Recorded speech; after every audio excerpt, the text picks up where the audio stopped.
Shubhanshu શુક્લાએ zero ગ્રેવિટીમાં water bubbles બનાવ્યા. મેથી અને મગના બીજ ઉગાડી કેવા કેવા 7 એક્સપેરિમેન્ટ કર્યા છે તે જાણીએ તો આકાશમાં ભોજન માટે ઉપયોગી સૂક્ષ્મ શેવાળ પર ગુરુત્વાકર્ષણની અસરો પણ ચકાસવામાં આવી.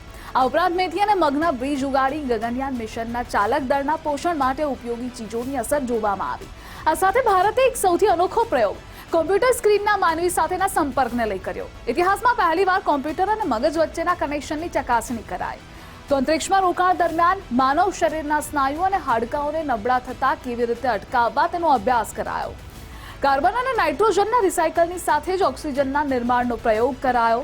આ ટેકનિક સફળ રહે તો ભવિષ્યમાં અંતરિક્ષમાં ઓક્સિજનની અછત નહીં સર્જાય. આવો જ એક મહત્વનો પ્રયાસ પાણીને લઈને પણ કરવામાં આવ્યો.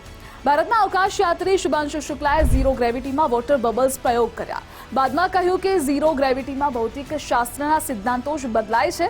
આ પ્રયોગ બાદ શુભાંશુ શુક્લાએ કહ્યું કે હું વોટર વેન્ડર બની ગયો. 7 એવા પ્રયોગો કર્યા છે જે ગગનયાન મિશન માટે ઉપયોગી સાબિત થશે.